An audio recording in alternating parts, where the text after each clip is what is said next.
Greetings, folks. Shay here again. Welcome to part 2 of my motorcycle journey from Jardin to Pereira in Colombia. In this video, I wanted to share some stories of encounters I had with locals over my years of traveling. I felt the need to do this because, I don't know, maybe this is getting older thing, but my memories are like starting to fade. And so I just kind of wanted to preserve the ones that really stick out for me from my years of traveling, because traveling for me has always been a deeply educational experience. And so, yeah, I'd like to keep them written down, so to speak. Okay, so I'm going to go in chronological order. Okay, so I'm actually re-rendering this whole video to include this first story that happened in 2009. I completely forgot about it at first because it happened so long ago that I didn't include it in my original upload, and I am actually remaking the video to include this. It's a really funny story, so it deserves to be included. So it happened in spring of 2009. Me and a few friends from Montreal, new friends from university. It was my first year in Montreal, and some of them were from the States, or they knew people in the States, and so we took a road trip down in eastern United States through like Massachusetts, Connecticut, etc., to stay with some friends of friends who were partying in the college towns there. So one of the nights we were there, we go to University of Massachusetts, which I believe is in Amherst, Massachusetts. And we get to this campus, and it's just like a small city. I have never seen a campus this big, and like outside of a big city too. Like you don't see that too often in Canada. They're usually like in the cores of cities to make them more accessible for people, but yeah, in the U.S., like they had in UMass, they had these like huge, like student apartment towers that like were just absolutely massive, and they just crammed kids in there. Like I remember going in there, and like I only had a few inches above my head, like before it hit like the ceiling. So yeah, this place was just a college town, exactly like in all the movies and stuff. So we go there, and we have to like sketchily get alcohol because like I don't know, it's like a sin to buy alcohol like under 21, and like we had to run in with the police and shit. And so we got the booze, and then we go out that night to a frat party, and it was exactly like what you would expect from, you know, all the movies you've ever seen that have frat parties, like just this giant house and like some like ratchet basement and just like a wild packed ass frat party that we went to. And yeah, so after the frat party, nothing really of note there. We went back to the student apartment towers, and we're going up there to smoke weed after the party. And we go into this room, and it's this guy's room, and it's just like a bunch of college bros, and then me and my friends from Montreal, and we're just in there, and we're all standing in a circle about to pass a bong to get stoned. So the way we hit bong in Montreal was we did personal bowls. We'd fill our bowl, and then like what we said, like punch the bowl, like pull it through. Whereas down where they were doing it in with the guys we were with, the way they did it was a party bowl. They would pack like a massive bowl, and then like everyone just takes a turn lighting it and inhaling it and then passing it, where they don't just do like a personal bowl to yourself. So my buddy is the first guy to go up for the bong, and he starts hitting this party bowl, which was supposed to be for like 10 people. He starts doing it just for himself, and I can still vividly remember the way he was hitting this bowl, and he was hitting it for like a good 60 seconds straight.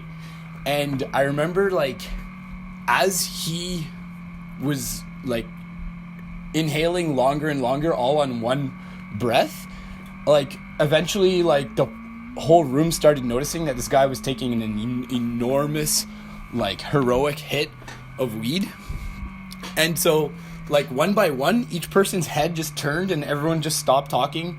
And next thing you know, like, by the end of his bowl, the whole room was silent and they were all just watching this guy hit the biggest bowl anyone had ever seen in their life. So he hits it, he punches it, he pulls it through, and then he just exhales. The whole room is like silent. You could hear a pin drop. He exhales, looks up, then he starts teetering because he's fainting. The kid next to him had the sense to like snatch the bong out of his hand as he was falling backwards. He just falls backwards into the corner, just like passes out, like out cold, like eyes closed. And we're all just like drunk and like no one has any time to react. We're like so shocked at what we're seeing. No one had even had time to react. And he was only out for like a second. His eyes open. He's just like, whoa.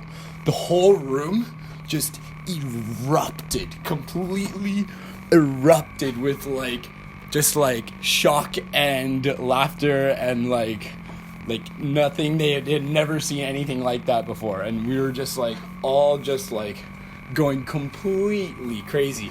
And they all just like, they're all like, weren't even mad he took the whole group's worth of weed. They were just like so happy they saw someone take a huge bowl like that, and they're like congratulating him and stuff. So yeah, that one, that's a good one.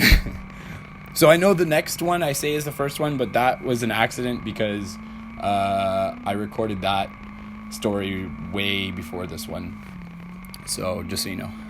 So I'm going to go in chronological order. The first one comes from Poland in 2014. I went to Poland in May of 2014 for work, actually. So the business I helped build with my family, it's a shipping company, and we had a customer that was setting up an airline route in Katowice, Poland. So to support their needs over there, we sent me over to just kind of get familiar with some local suppliers and their processes. So I was 24 at the time, and it was really my first like sort of backpacking trip. Realistically, when I got there, the work was done like almost right away, so I had like 4 days to travel around. I loved Poland. It was awesome. Krakow, it was so cool. So, what happened in Poland was I was staying in the town of Katowice, and I went out drinking one night. You know, I was 24, and that's what I do. So, I'm walking around looking for like a bar for like young people, you know what I mean? So I'm walking by these bars on not too many people. I can't remember what day of the week it was, and there wasn't much going on until I finally walked by what just seemed like a rowdy ass bar, and I'm like, that's where I want to go in. So I go in and I see signs for like student night, and I was like, okay, this is where I want to be. And so I walk up to the bar and it says student night, 50% off all shots, or just like vodka shots or something. So I was like, sweet. So I show them, I pull out my Concordia University ID when I'm ordering. The bartender just looks at it, shrugs their shoulders, and was like, okay. The shots came to something like, I don't know how much in the currency was.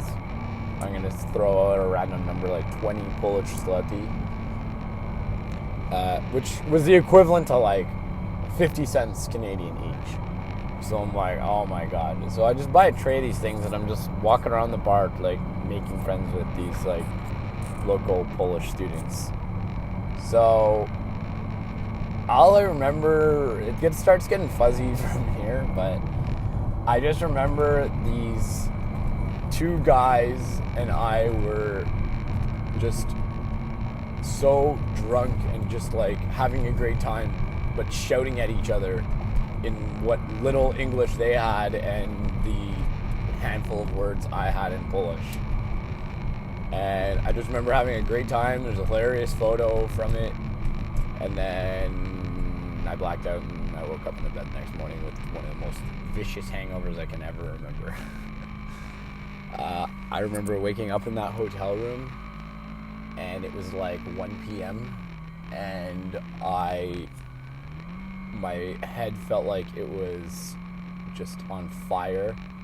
My body was like all dry and sore, and I had to like zombie walk out of the fucking hotel down onto the street and like shuffle my way, breathing heavily, sweating to find a pharmacy to get some fucking ibuprofen so I could just bring that back up to the hotel and just sleep the rest of the day away. So after that, I made a rule: don't black out in foreign countries. I mean, like, you shouldn't black out ever, but like especially you shouldn't black out in foreign countries. And I was more or less pretty good at holding to that rule. Obviously I broke it here and there by accident, because you never black out on purpose. But yeah, that is the first one. The next one is a pretty similar story. It's pretty much just a drinking story, but it's a bit more of a experience than the previous one. My first full-on backpacking trip was in late 2014, like 2014 going into 2015. My friends Brittany McLean and Alicia Greenwood were out teaching English in Saigon in Vietnam. So I flew out there for a 2-week trip to Southeast Asia, and I met up with them, and Shrey too was there, and all of us went out one night, and Saigon was a really cool place to go drinking in. And then we came back to their place, and like people in Southeast Asia and like poor countries, tropical climates, like they just hang out on the street. Like that's just what they do. Like they don't have like basements like us, so they just chill on the street with like a picnic table or whatever and just get mangled. So we're walking back to the house, and their neighbors were just sitting on this table. Sorry, not sitting on the table, sitting at this table. And they just like called us over, and we sat down on those little like childish plastic chairs that are everywhere in Southeast Asia. And they just started passing around this bottle of mystery alcohol in like a plastic water bottle, and we just looked at each other and shrugged and started taking shots of it. And once again, we just kind of like did that thing where you like shout at each other in your own language, but you're not really saying much to each other, but you're just smiling and everyone's having a good time drinking and cheersing. So yeah. Okay, another story for Thailand. The first time around I went to Thailand, I flew up to Chiang Mai and I wanted to go to Pai. And I did something pretty stupid, which was rent a motorcycle without having ever driven on a road back in Canada. Like, I had driven a motorcycle before, but I didn't have my license in Canada. And I don't know, I just felt like I was invincible or whatever, and rented a shitty little motorcycle that I think I have a picture. Let me try and find it.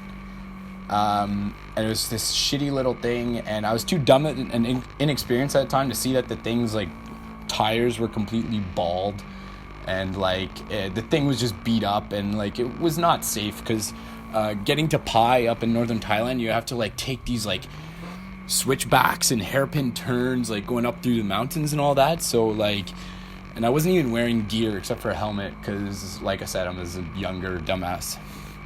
But anyways, I remember driving along the road to get to Pai, and I got hungry and I wanted to stop at some point. So I remember seeing like one of those little like stall things where they just have a grill on the side of the road, and there's like some amazing roast chicken being made over there, and you're like, okay, that's what I want. So I went to pull over to stop next to that little resto stop or whatever, and there's a group of Thai people right on the side of the road where I was going to park the bike. And as I'm pulling up, I hit the brakes, I guess, a little too hard, and combined with the no tread on the tires, and I just bailed. Like, the bike just fell to the ground right next to this group of people. And so the word for white men in Thai is farang. So, like, I didn't know any Thai, but I already knew early on. Someone taught me the word farang meant white man. So I dropped the bike in front of this group of Thai people. It was pretty embarrassing. I just picked it up and walked by them to go get to the food. And then all I heard was a guy speaking to the group, and he was speaking in Thai, and I had no idea what he was saying, except I heard the word farang, and then the whole group just burst out with laughter. And so as I walked by, and I knew that whole group had just had a hearty laugh at my expense because I just dropped the motorcycle very embarrassingly right in front of them. So that was a funny one as well. Okay, so the next one took place on the same trip, actually less than 2 weeks later, in the same region, Cambodia. And what happened was I was in Siem Reap, Cambodia, where the Angkor Wat temple complex is. And I went to this beautiful hostel, and I met a few people there. These two Australian girls that we decided we were going to go out to a Cambodian circus that night. So we did that. Interesting experience. And after the circus, we were taking a taxi back to a tuk-tuk, sorry. We were taking a tuk-tuk back to the hostel, and I just see the girls talking to the driver. They were sitting ahead of me and super loud, so I can hear what they're saying, and I just see the girls nodding, and then they turn around and they say to me, they're like, yo, this guy just invited us to his birthday party. Do you want to go? And I'm like, sure. They're like, sure. So we're like, cool, let's do it. So the guy starts driving down like some sketchy streets where there's just like, I still remember the way we looked at each other. Me and the girls were like, oh shit, like, where are we? Because it was like, just, Cambodia is a pretty rough looking place in terms of poverty. So as soon as you kind of go off the main areas, it like gets ugly. So we just pull up to this like really nice looking, I guess, I don't know, dance bar where, like, you know, people were partying. People seemed pretty well dressed, and like it seemed like a nice place when we were walking in, so it made us feel better. And there's like a lot of flashy lights and all that, and so we walk right through the bar to go into this back room. And in the back room, this taxi driver's buddies are there, and we all just kind of say hello, and they got like full bottles of booze, and we just start partying in this little back karaoke room. And they fired up the karaoke machine. Asians just absolutely love karaoke. Like, everywhere I went in Southeast Asia, karaoke everywhere. So we're singing karaoke, and then they had these like young girls come in the room, and by young I meant like I don't know, like late teens, like early 20s or something. Couldn't really tell, but it was like a little sketchy, but like whatever. So we were all just partying and having fun, and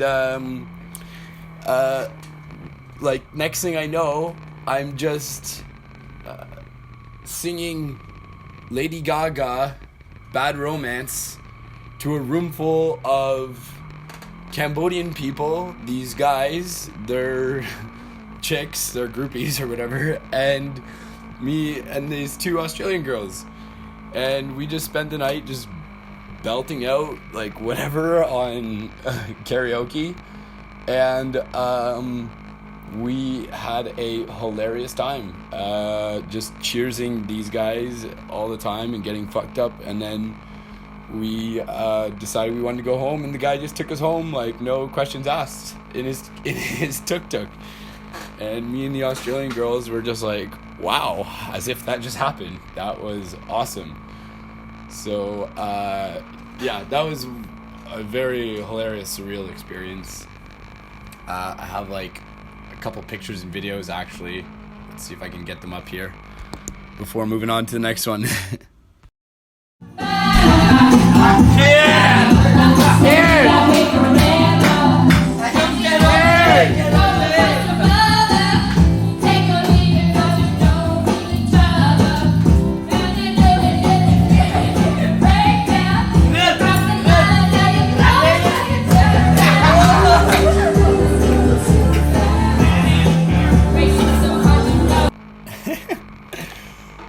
Shout out to Caitlin and Emma, I believe their names were, the Australian girls, who I shared that very memorable experience with.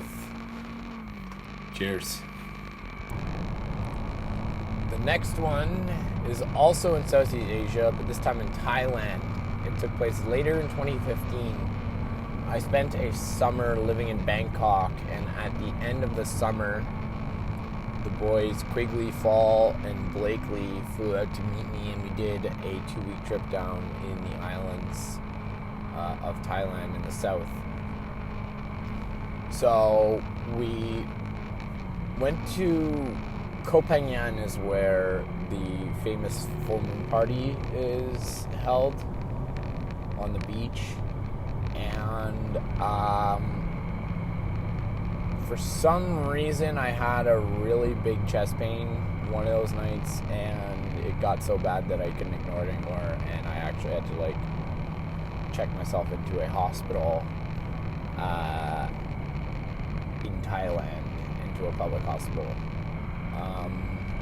Long story, don't want to get into it, but try to never go to a public hospital in a third world country if you can ever avoid it.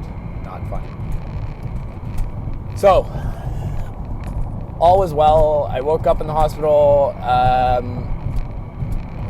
more or less okay, but it was far from where we were staying. And I spent all my cash on the hospital visit.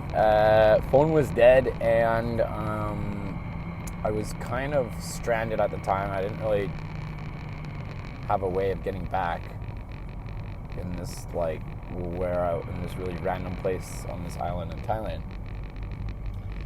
And so I can't remember how I started talking to this guy, but I remember I must have just looked lost. I was probably just wandering around on the road. This white dude just looking purposeless on the side of the road, and just this Thai guy just drives by on his scooter, and he just stops and he's like, "You need a ride?" And I'm like, "Yeah, Jardin Beach." He's like, "Jardin, okay." And he motions for me to get on the bike, and I did. And then he just started driving, and then he said something while we were driving, and he's like, he got it out to me that he had to make a detour or a stop somewhere. I'm like, "Yeah, sure, no problem, buddy." So we're driving, and then he sees a rooster on the side of the road. So he stops in front of this rooster, and he gets off. I get off, and then this rooster seems like is tripping out. I don't know if he knew this rooster or if he just saw one that needed to be claimed or whatever. But this rooster was just on the side of the road. So me, this Thai guy, and I think there was like another dude who saw what we were doing. We like approached this rooster, which was tripping out, didn't want to get captured, but we like came at it in a circle with our arms spread. And it was trying to avoid us at first, but the guy who was driving me, he just like snatched it up and he got this rooster. So we pick up this rooster and we go back to the bike, and he puts the rooster on the like little footrest area of the bike, and he starts driving, and then the thing just seems like it's just chilling, and it's done this a million times before. I'm like, okay. So we keep driving, and then he goes into this little like village thing, and there's these like huts. I don't know if it was where he lived or if it was where his mom lived or something, but we stopped there, and I think he dropped the rooster off. He like did a couple things inside the house for a little bit. I waited outside on the bike, just wondering what I was witnessing right now. And then we got back on the bike, and the guy dropped me off at my hotel. I tried giving him what little money I had, and he refused it. Absolute legend. There's some cultures I've been out there where I've traveled, and they just love to help the foreign people visiting their home. They love it, and they don't even want money for it. They'd be offended sometimes if you were to give it to them. So yeah, that's the Thailand story. The next one happened in Antigua and Barbuda, those islands down in the Caribbean down there. Once again, I was sent down for work, this time for a hand carry. So what happened was Air Canada had a flight down there that couldn't take off until it got these little plastic O-rings that are like under $1 each. Full plane couldn't take off until they got like these. It was like an envelope's worth of these plastic O-rings, or rubber rings. So I had to be sent down there on a flight to bring them. And I took a couple days in a hotel to just kind of relax a bit after New Year's and, be on the beach or whatever. So, the first night I was there, I'm on this resort. It was far from the town, St. John's, Antigua. So I just decided, like, okay, it's like an hour walking out of town, whatever. I'll just walk over there, see what's up. So I started walking from this isolated resort. There's nobody on this resort, by the way, which is why I needed to leave. Like completely empty. It's a ghost town. It's weird, a bit like creepy actually. And so I'm walking, and I was walking forever, and I was walking through what was like clearly like an impoverished area. And I guess I misjudged the amount of time it would have took me, and next thing you know, it's dark, and I'm on the outskirts of a impoverished city in the Caribbean. So I was getting close to the city, and I'm kind of like in just surrounded by like squalor, sort of just like garbage, like half-ish construction, just like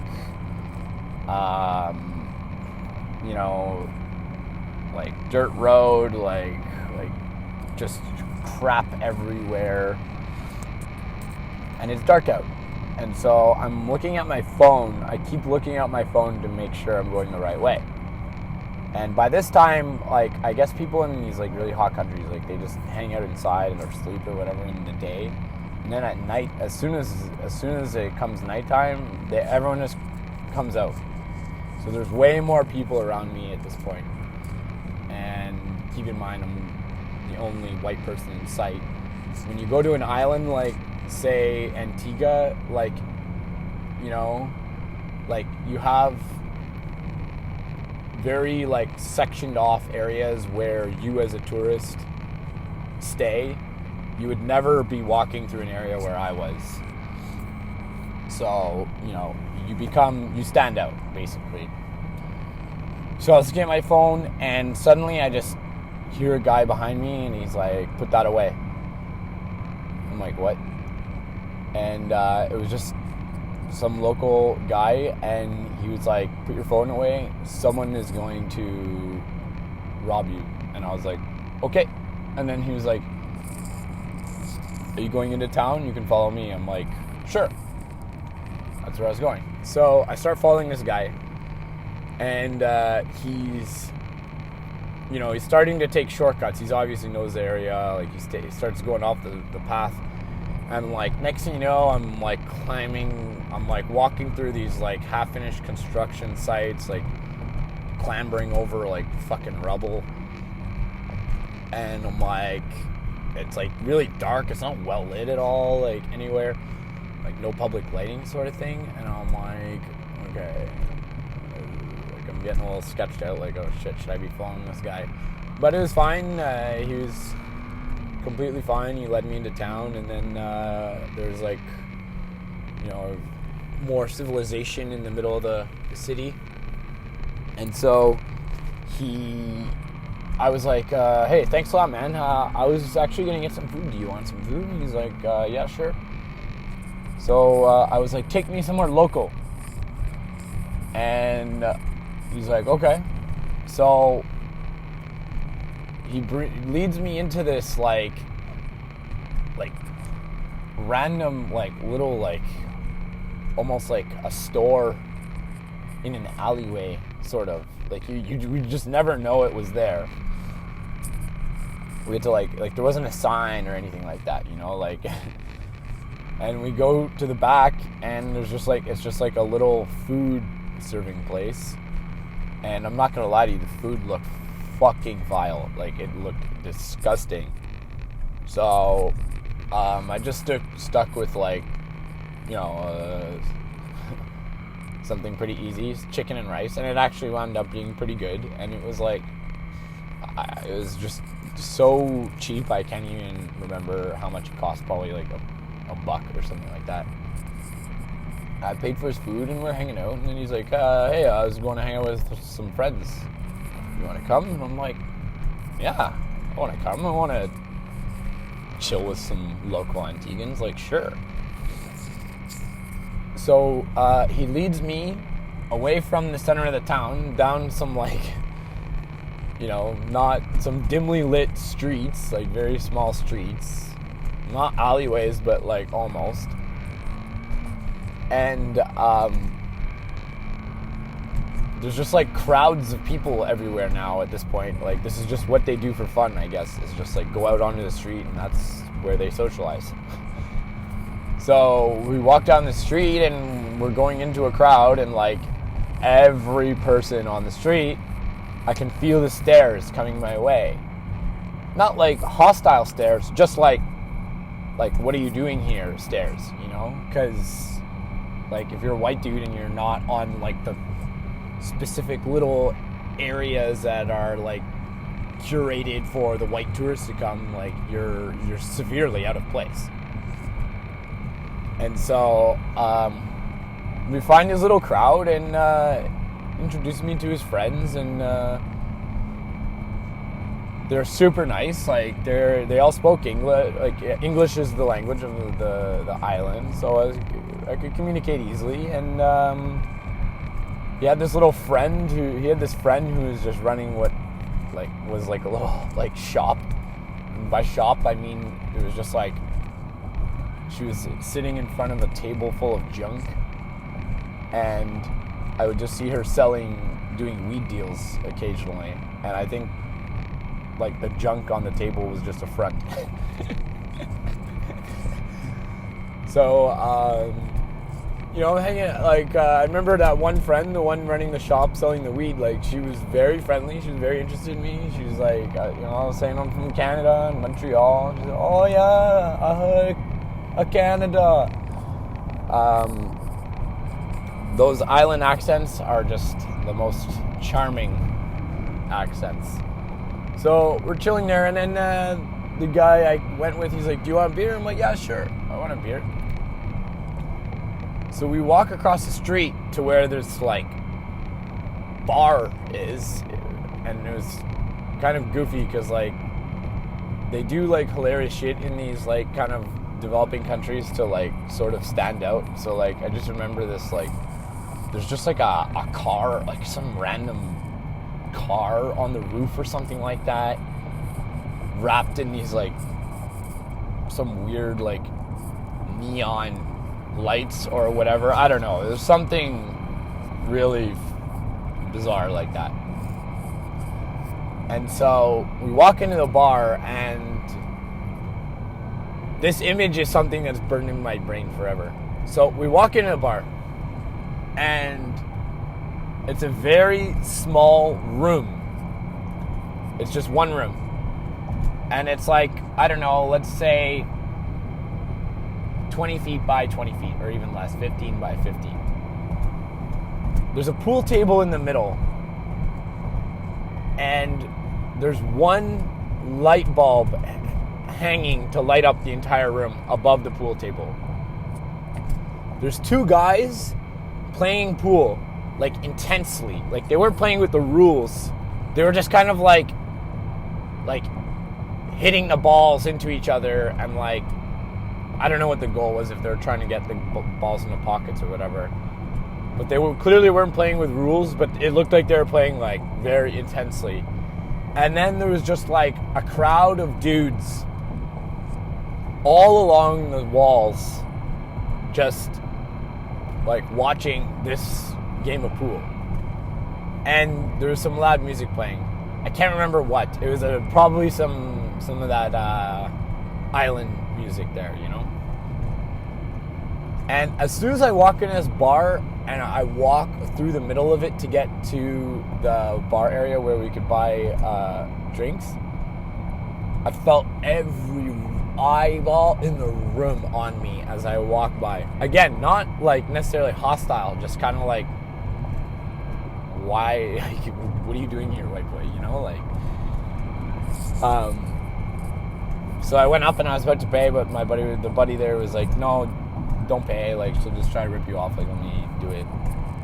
So we got a couple beers, and we walked out with the beers. We went back to his friends on the street there, and I just hung out with the beer, eating my food with these local Antiguan people, and probably smoked a bit of weed, and it was like super chill. It was like really cool. I just like, wow, I'm having an authentic, like, local Antiguan experience, you know?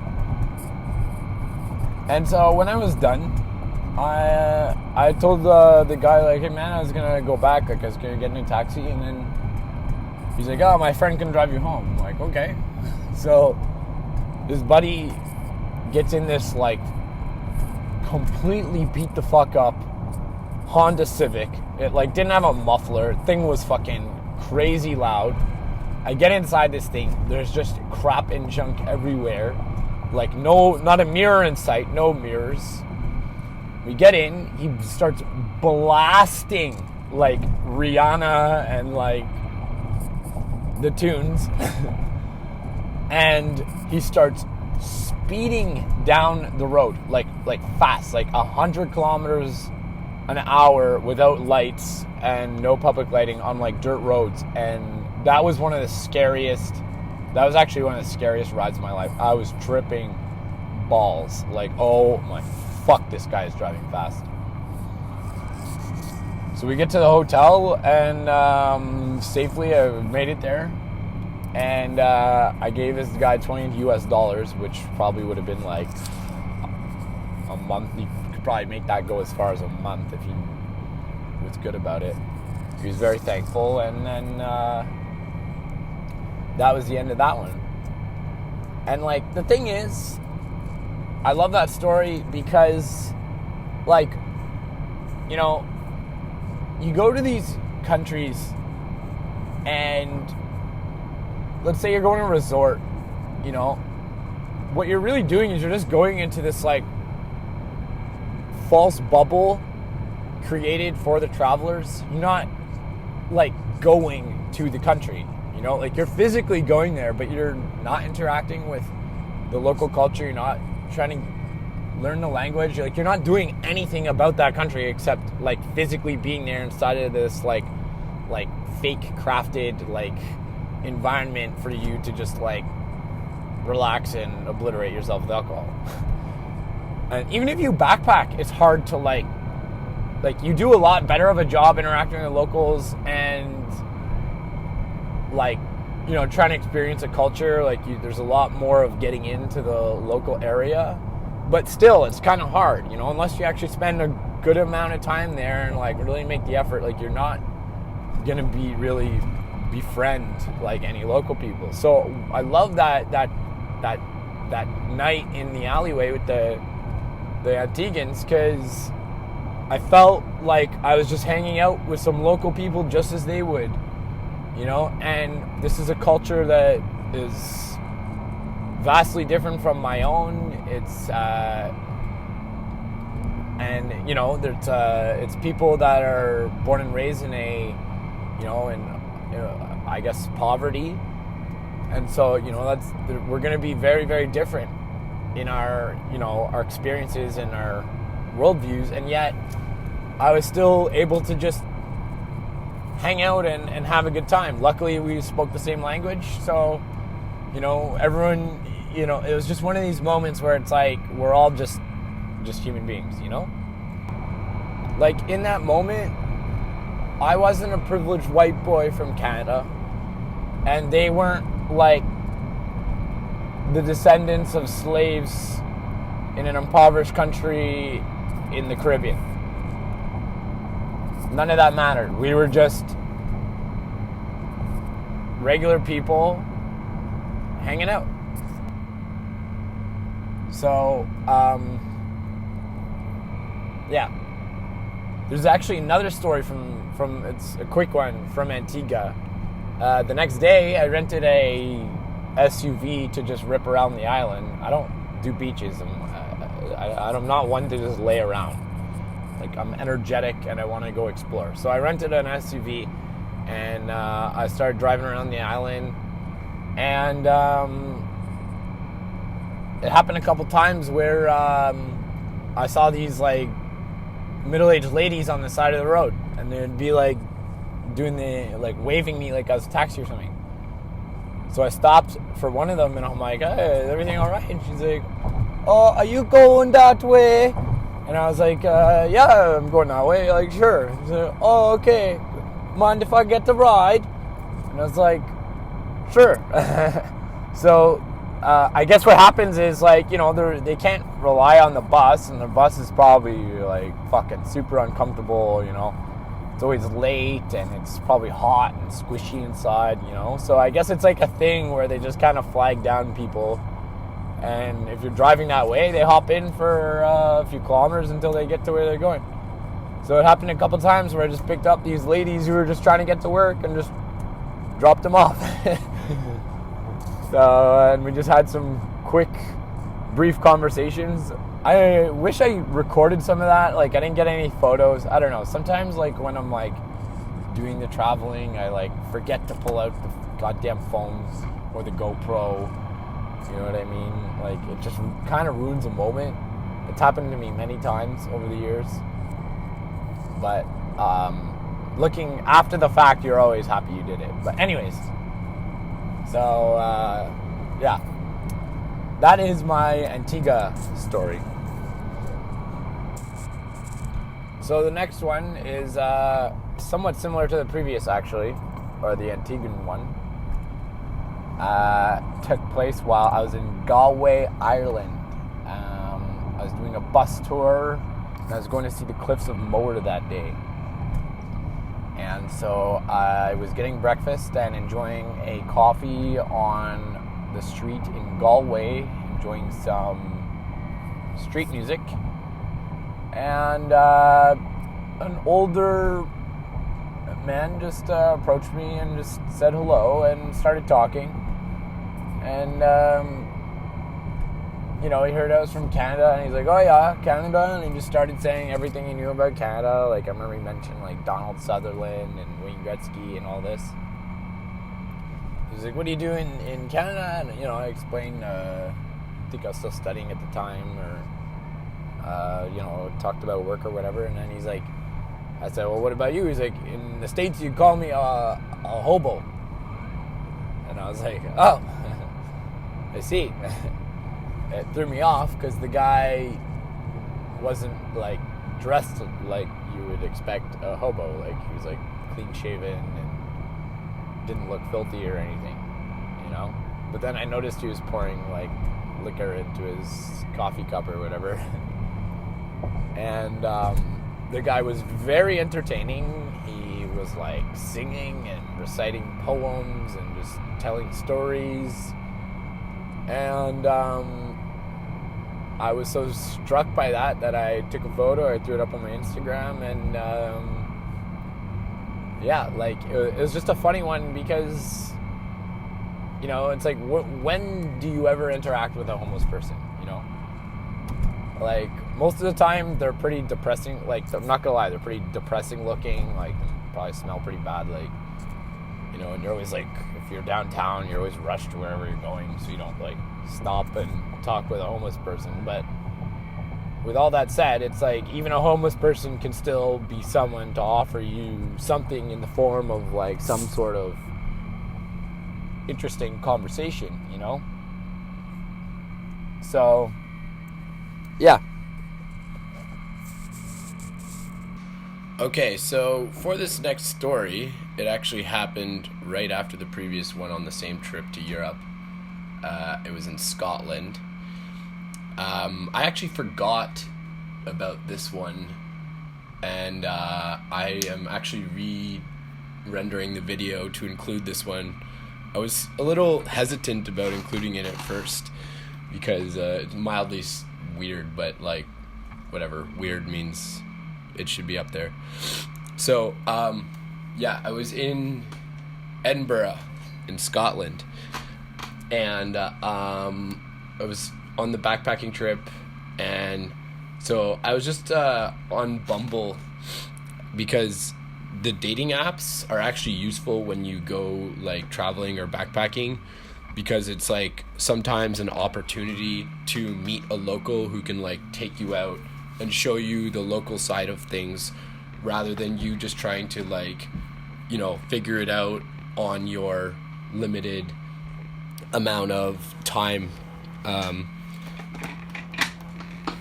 So, yeah, I was on Bumble, and then I matched with this girl.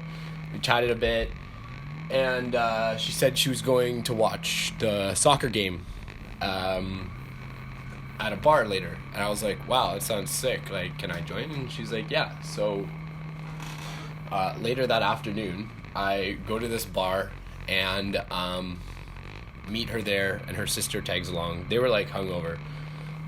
First red flag, sort of, because they were really hungover. So we watched the soccer game, and so it turned out that this was actually a really big game because it was Scotland versus England.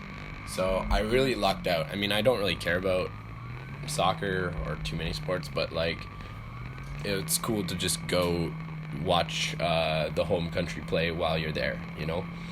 So we're having a good time in this bar, and I managed to get this amazing video of when Scotland scored a goal on a free kick to bring themselves in the lead. So I'll play that here.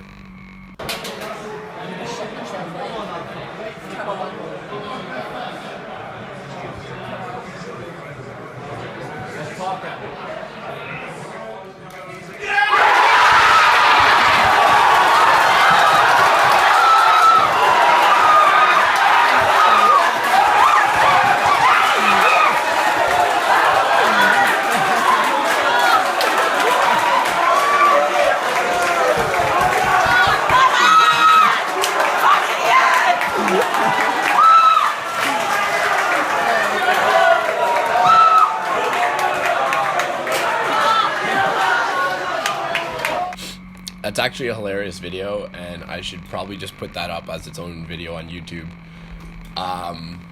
Anyway, so we watched the game, and Scotland performed better than they were supposed to, because it was a tie game. I guess it was somehow beneficial to them. Anyway, so everyone was in a good mood after, and me and these two girls, like, we were getting along. They were okay. Like, I didn't see anything too wrong with them, but after the Scotland won, they decided, okay, like, we're gonna get fucked up today. And I was like, okay, I'm down. Sure. So, we're going back to their house, and they're in, like, a way better mood now, because they're drinking and stuff, and we pick up this, like, bottle of, like, tonic wine or whatever. Here's a photo of it. I snapped a photo. They were saying how this shit gets you messed up. So, I guess, second red flag there. And a funny thing about these, like, Scottish people is, like, they just kept talking about what they referred to as being on a sesh. So, I guess, like, when you're in the midst of partying, like, the like, slang word for, like, getting fucked up is I'm on a sesh. So they kept saying I'm on a sesh, and it was, like, really hilarious. So we get back to their house, and we're drinking and playing music, and red flag number 3 happens, which is these two sisters, they put on the song Eminem, Kim, and they absolutely nailed it. They were singing it, and they completely nailed it. Like, all of the, like, voice intonations, each individual yell and scream. Now, if you don't know what song this is, Eminem, Kim, it's a very dark song Eminem made on his second studio album, Marshall Mathers LP, in which he writes a song about killing his girlfriend or wife, the mother of his child. It's a grim, needless to say, it's a really grim track. It's yeah. So these two girls absolutely completely nailed the song. Like one of them would play Eminem, and the other one would be like the Kim, like the girl getting murdered in the song, and like it's pretty like the song is like very like visceral, like she has a lot of like screams in the song, and so like the girl would like know each and every one of the screams inside the song, you know? So I can still remember the feeling of like almost, I don't know, I guess fear I had when that was happening, because like it was so well done by them that they had obviously done this like dozens or even hundreds of times, and you know, not really sure what to make of that. But I just kind of shrugged it off and kept partying with them. In retrospect, I should have just picked up my shit and left right then and there, but I didn't. I was just drinking and comfortable and whatever. So we wound up going out, and we went to the bar, and we met up with some friends of theirs, and then that's when these girls just turned nasty.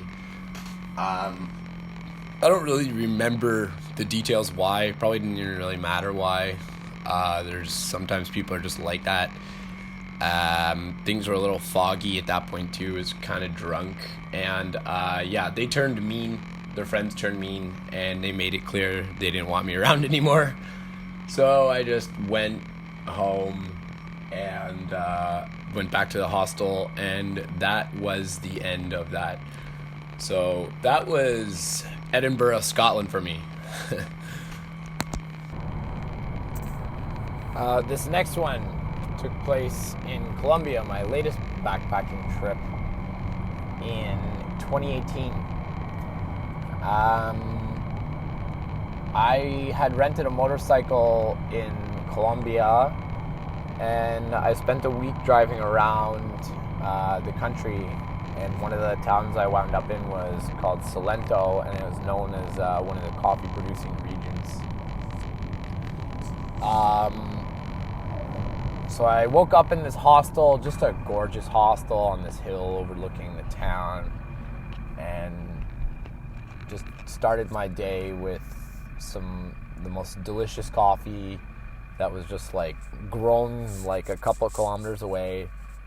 And I had to get back to Medellin that day, so I couldn't spend too much time. But what I did in the morning was I did a coffee tour. So I just took a quick poke around down in the coffee producing region there, and I was waiting for a bus to get back to the hostel, and I struck up conversation with this Colombian dude who was there working on some sort of like development on a piece of land there. And I was talking with this guy, and we started getting into like, you know, life talk. I was asking him about his business and like what he does and stuff like that. And you know, he was telling me that he remembers being very poor in Salento, and one of his memories is not having shoes. And so we were kind of talking about, you know, how much Colombia has developed over the years. And I was asking about his day-to-day life with his business and all that, because he said he ran an eco hostel. And then he said one of the most profound things I've ever heard any human being ever say to me. When his words were, "I am not rich, but I have many riches in my life." And he started talking about how, you know, he loves to, he likes to raise his family. He works with the community. He runs his own business. And what he was trying to get at was that these are all sources of like happiness and meaning for him, rather than just like, you know, a bunch of cash, you know? So, you know, I was telling him like, you know, I know so many people in like wealthy ass Canada that just are miserable because they work jobs they don't like. They don't have the house that they want, or like, you know, they're always trying to make payments on debt or whatever. And, you know, like, we put a lot of measure into our happiness just based on like, we measure our wealth based on like dollar amounts a lot. But I think like the point this guy was getting at was that he measures his wealth in many other things, you know, like, sure, put finance as one of them, but you can have so many different factors that go into what you can define as wealth, you know, like, you know, friends and family, for example, like that's just so much more important than any material object, like house or car or whatever you can own, you know. So I said to this guy, I said, you know, man, you have much to teach the world. And after that, I went back to the hostel. And the last one here, the most recent one, motorcycle trip to Eastern Canada in June, July 2019 with Nick. It's not like one specific story. It's just like more of a general like sense I got from being out there. I've always heard the stereotype of the East Coast Canadians just being like nice and friendly to the like extreme, but you don't actually know what that means until you're out there interacting with the people. And like everywhere you go, people and strike up conversation with you like they're like your neighbor or something. You know, I got helped out several times with these guys, with people out there for my motorcycle. You know, like my chain was loose, and this guy at the Airbnb took like an hour or two out of his day just to help me for free, you know, with my chain. I ended up having to get the chain replaced, and luckily I just showed up to a mechanic and they did it right away and I got a pretty good chain on there for relatively cheap. You know, back home it's like you got to get an appointment, and it's like, you know, like a week away or whatever, and these guys just took care of it right away. Still have that chain on my bike. And another time, we were driving through the rain from Cape Breton to Halifax. It was like intense rainstorm. Me and Nick were on our motorcycles, and we were soaked to the bone. We go into a Timmy's to like get away from our misery for just a small moment, and people kept talking to us, and this like old lady, like an old lady, she comes up and she's like, we chat for a little bit, and just a few minutes of chatting, she says, hey, you know, you boys, you can come, I live just a few minutes away, you could come dry off if you like. You know, imagine an old lady offering two young dudes who are complete strangers into her home to dry off. She probably would have fed us and served us tea and crumpets or something. Like, when has that ever happened to you? Where have you ever heard of that? It was just blew my mind. It completely blew my mind that a stranger would be so kind, would offer such generosity to someone they've never met before. Absolutely amazing. So, you know, like I say, like you hear of the stereotype and it's so true, but you don't even know what that means until you've like felt that, like when you're over there. And that's sort of like goes for traveling in general. You always hear of things, of stereotypes, of this, that, and the other with one culture or the other, but you don't know what that, you don't know what that means until you go there and you see it for yourself. So yeah, just final note to those East Coast Canadians, if any of you are listening, you know, Nova Scotians or New Brunswickers, don't ever change. You're a special group of people. You know, this is coming from someone who's done his fair share of traveling. And, you know, there's a lot of nice, friendly cultures out there. You know, Southeast Asia, Latin America, but you Maritimers just take it to the next level. Cheers.